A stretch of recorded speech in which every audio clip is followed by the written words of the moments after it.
Hey, what's up dudes? Just real quick, wanted to go over the Stamina Dragonknight build that I've been using in BGs.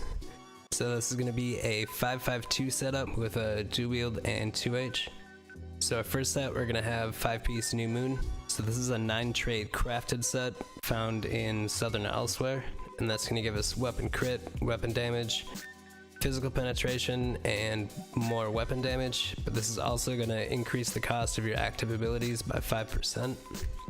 So here we're going to have dual wield axes, 1 Nirnhoned, 1 charged, and we're going to have a shock damage and flame damage enchant on these.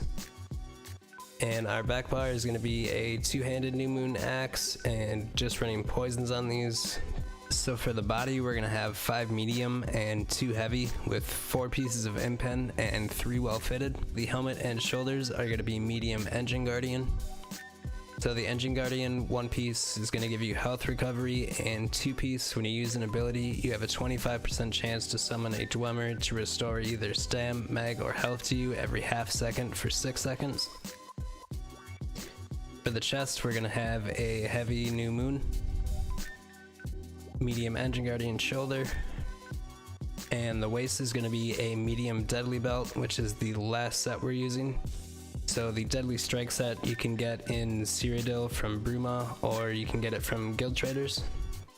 And the set's going to give you weapon damage, weapon crit, weapon damage, and increase the damage of your physical, bleed, poison, and disease damage over time abilities by 20%. So for the hands, another piece of Deadly. Legs is going to be a heavy New Moon piece, and feet, medium New Moon. And the jewelry, all deadly with weapon damage enchants and robust trait. So for our skills on the front bar, we're going to have Blood Craze, and this is from the dual wield skill line.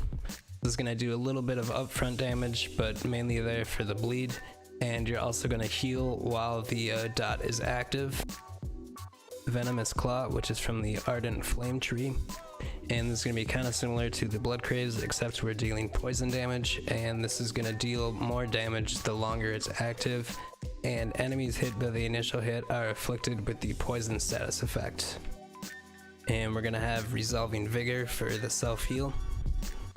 Noxious Breath, which is also going to be from the Ardent Flame Tree. So this is going to deal upfront poison damage and also poison damage for an additional 14 seconds, and this is also going to afflict enemies with major fracture, reducing their physical resistance. Igneous Shield, which is going to give you a little bit of a shield, but it also gives you major mending for 3 seconds, increasing your healing done. But there's also a couple passives that I want to go over with that.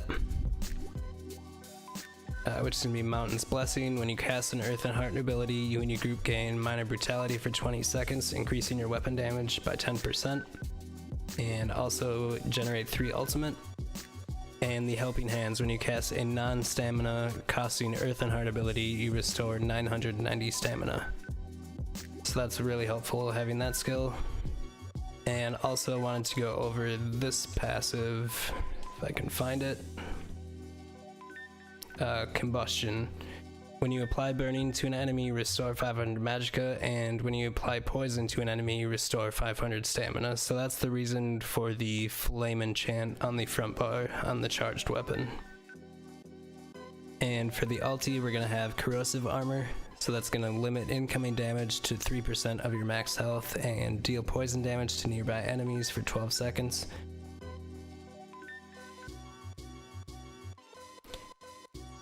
So for the 2H bar, we're going to have Executioner for our execute, Hardened Armor for our major resolve, and you also get a little bit of a damage shield, and it will do a little bit of damage to melee attackers against you.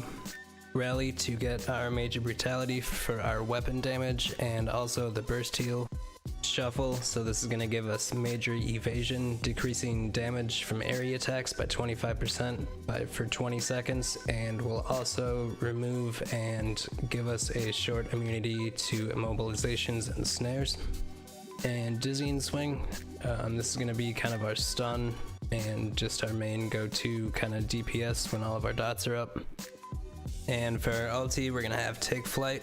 So launch yourself at an enemy, dealing physical damage to all enemies in the area, knocking them back and stunning them for 2 seconds. So the character sheet unbuffed. I do have 24 points into health and 40 into stam. And running the Warrior Mundus, the Takeaway Broth, and my race is Nord. So get buffed up. So we got about 5k weapon damage, 24k health, 23k stam, 1100 stam recovery, 900 health recovery, and 25 and 22 for our resistances, and 2000 crit resist. So that's basically it, dudes. Just figured I'd share that. Thanks for watching. Catch you guys later.